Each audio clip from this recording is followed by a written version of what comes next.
कि इस देश में संविधान बचाने की ज़रूरत है, इस देश में रिजर्वेशन बचाने की ज़रूरत है, इस देश में जो कुछ हुआ है पिछले 7 दशक में उसको बचाने की ज़रूरत है। लेकिन निजीकरण के नाम पे अगर रिप्रेजेंटेशन खत्म हो जाएगा, निजीकरण के नाम पे अगर आरक्षण खत्म हो जाएगा तो उसका तो हल निकालना पड़ेगा। जी। संविधान में लोकतंत्र की रक्षा का सवाल थोड़ा सा अटपटा है। संविधान बचेगा तो लोकतंत्र बचेगा। 2023 दिल्ली और अध्यक्ष डॉक्टर उदित राज जी कर रहे हैं। सर, आरक्षण को लेकर क्या कहना चाहिए आज के समय में? देखिए, आरक्षण की जो व्यवस्था है वो जब से भारत में आई है, एक चीज़ तय है, जो वर्ग वंचित रहे हजारों साल से, जी, पिछले 70 साल में पहली बार मौके मिले, पहली बार उसका उत्थान हुआ। और वो नौकरी के लिए नहीं दिया गया था, वो इसलिए दिया गया था कि सत्ता में भागीदारी हो। और आरक्षण जब तक अपना पूरा पर्पस नहीं हासिल कर लेता कि उन वर्गों की देश में जनसंख्या है, जो वर्ग सत्ता से हज़ार साल से बाहर है, अगर जब तक उनकी भागीदारी पूरी नहीं होती डिसीजन मेकिंग में, तब तक आरक्षण इस देश में रहना होगा। आपको उसको जारी रखना होगा ताकि इस देश में जो बराबरी का सपना है संविधान का, वो बराबरी का सपना पूरा हो सके। तो बराबरी का सपना केवल बातों से पूरा नहीं होने वाला है, वो केवल शिक्षा से भी पूरा नहीं होने वाला है। वो तभी पूरा होगा जब जुडिशरी में, जब एग्जीक्यूटिव में, जब पॉलिटिक्स में, जब मीडिया में, जब कॉरपोरेट में इन वर्गों की भागीदारी होगी। इसलिए वक्त है कि ना केवल सरकारी क्षेत्र में बल्कि प्राइवेट सेक्टर में भी इसको आगे बढ़ाने की ज़रूरत है। ईवीएम पर क्या कहना चाहेंगे? ईवीएम बैन पर? देखिए, ईवीएम को लेकर लगातार बहुत सारे इश्यूज उठते रहे हैं। कांग्रेस पार्टी में भी हम लोगों ने बहुत इस पर काम किया है। और अभी जब इलेक्शन कमीशन ने रिमोट ईवीएम की मीटिंग बुलाई थी तो उस मीटिंग के अंदर इस इशू को उठाया गया था। इलेक्शन कमीशन ने अभी बोला है कि वो फरवरी में कभी एंड में या मार्च में इस इशू पे एक मीटिंग भी करेगा, ताकि जो उसको लेकर संशय है उसको डिस्कस कर सकें। और ईवीएम को लेकर, क्योंकि लोकतंत्र में वोट व्यक्ति का है, और अगर व्यक्ति के मन में शक है तो इलेक्शन कमीशन को इसको एड्रेस करना पड़ेगा। ये हमारा काम है। जी। कुल मिलाकर के चुनाव आयोग की जिम्मेदारी बनती है कि ईवीएम में सुधार करे या बैन करे। जी। दलित उत्पीड़न पर रोक जो कि नहीं है, अभी तक कंटिन्यू है, तो SC/ST पर क्राइम हो रहा है, इस पर क्या कहेंगे? लेकिन पिछले कुछ सालों में ये उत्पीड़न कम होने की बजाय बढ़ा है। और बढ़ा इसलिए है क्योंकि जो संविधान का जो बेसिक जिसको कहते हैं हम लागू करने के पीछे जो इच्छा शक्ति है वो कमज़ोर हुई है। हम जब तक उत्पीड़न के खिलाफ कठोर से कठोर कदम नहीं उठाएंगे, जब तक हम ये नहीं मानेंगे कि सबको बराबरी का हक है, ये उत्पीड़न बंद नहीं होने वाला है। इसमें चेतना भी चाहिए, इसमें संविधान को मजबूती से लागू करने की इच्छा शक्ति भी चाहिए, और इसमें प्रशासनिक इच्छा शक्ति भी चाहिए। क्योंकि व्यक्ति के खिलाफ उत्पीड़न, और ख़ास तौर पे उस व्यक्ति के खिलाफ जो कमज़ोर तबके से आता है, जिसके पीछे समाज की बैकिंग कमज़ोर होती है, उसकी रक्षा करना तो सरकार का ही काम है। कुल मिलाकर के शोषित का ही शोषण हो रहा है सदियों से, अभी तक भी कंटिन्यू, और संविधान अभी पूर्णतः लागू नहीं है। देखिए, पिछले 70 साल में इसमें थोड़ा थोड़ा बदलाव आया जी, लेकिन कुछ सालों से ये लग रहा है कि ये जो बदलाव आया है, जिसकी शुरुआत करीब 2500 साल पहले कोशिश हुई थी, 2200 साल पहले बुद्ध के ज़माने में, फिर हुआ था जब पूरा सूफी और भक्ति आंदोलन चला, जिसके अंदर बहुत से एक महात्मा आए जिन्होंने बात की कि बराबरी आए। लेकिन असली चरण आया जब 1950 में संविधान लागू हुआ, जब ये कहा गया कि नहीं, सबको बराबर होना है और बराबर होने की गारंटी संविधान देगा। उसकी वजह से धीरे धीरे करके कुछ स्थिति सुधरी थी, लेकिन कुछ सालों में मुझे लगता है कि गाड़ी अभी रिवर्स गियर में चली गई है। जी। और जो 70 साल में 75 साल में गेन हुआ था, वो गेन भी अब खतरे के अंदर है। निजीकरण रोक पर क्या कहेंगे? निजीकरण पर रोक नहीं है, लेकिन निजीकरण पे पूर्ण रोक की बात तो हम नहीं कर सकते जी, क्योंकि इस देश के अंदर इतना बड़ा मुल्क है, ना तो केवल सरकारी पे भरोसे छोड़ा जा सकता है, ना केवल निजी पे।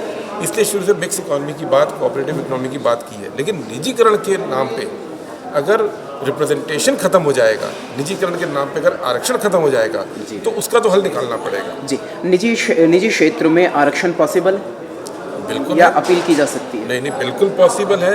आप देखिए कि अमेरिका में ले लीजिए, ऑस्ट्रेलिया में देख लीजिए, यूरोप में देख लीजिए, वहाँ इसको एफर्मेटिव एक्शन बोलते हैं। अफर्मेटिव एक्शन के नाम पे जो तबके कमज़ोर हैं उन तबकों को वहाँ नौकरियों में वरीयता मिलती है और वो वहाँ पे सत्ता में हिस्सेदारी पाते हैं। खुद भारत के लोग, पढ़े लिखे लोग, यहाँ तक कि बहुत सारे भारत के अपर कास्ट के लोग पढ़ लिख कर अमेरिका की कंपनियों में अच्छी पोजीशन पे इसलिए पहुँचे हैं क्योंकि ब्राउन्स के लिए वहाँ अफर्मेटिव एक्शन है।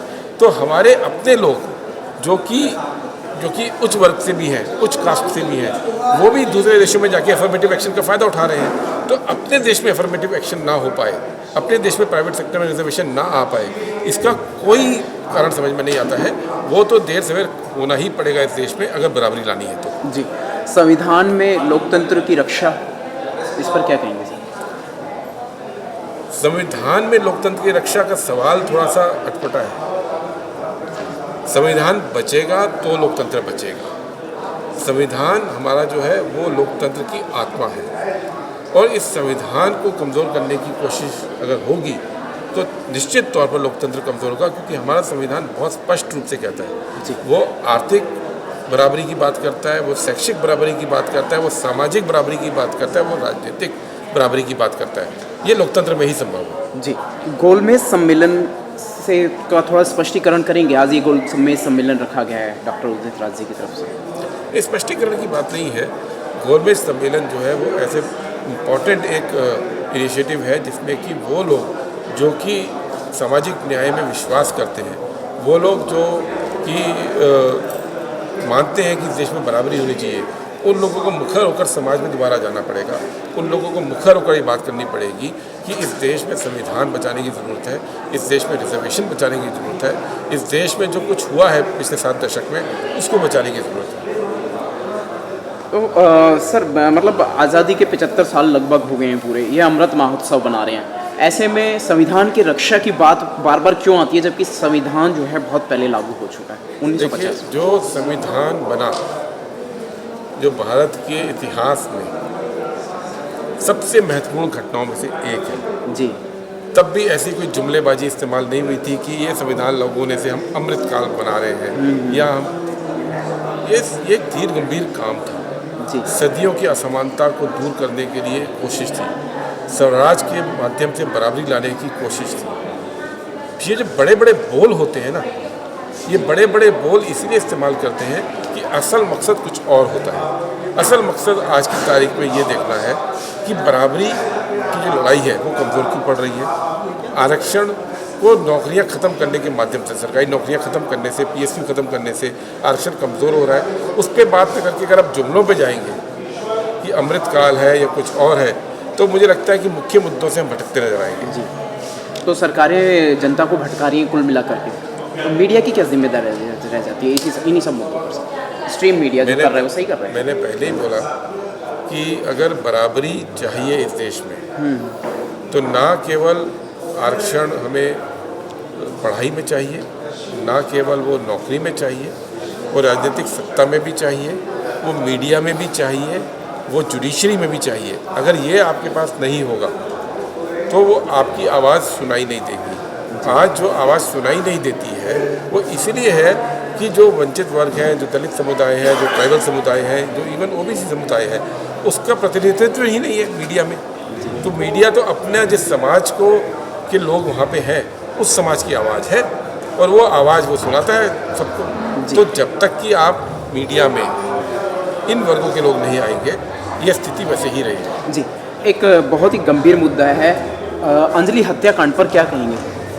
अंजलि हत्याकांड उत्तराखंड, ये दिल्ली में जो बहुत ही निर्मम हत्या हुई थी, एक बच्ची को कई किलोमीटर घसीट कर ख़त्म कर दिया जाता है अंडर प्लानिंग, लेकिन उस मुद्दे को लगभग दबा दिया गया है लगभग। देखिए, पिछले कुछ समय से ऐसे बहुत सारे हत्याकांड हुए हैं और कोशिश ये हो रही है कि जो लोग जुल्म का शिकार हुए हैं जी, उन्हीं के चाल चलन पे, उन्हीं के कैरेक्टर पे निशाना बनाने की कोशिश होती है। जी। क्राइम को ना तो क्राइम की तरह देखने की कोशिश हो रही है, ना ही क्राइम के सामाजिक पहलू को देखने की कोशिश हो रही है।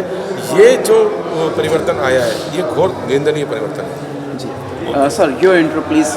मैं गुरदीप सप्पल हूँ, मैं कांग्रेस पार्टी में कांग्रेस अध्यक्ष के ऑफिस का इंचार्ज हूँ जी, और मैं कांग्रेस में AICC इंचार्ज हूँ एडमिनिस्ट्रेशन।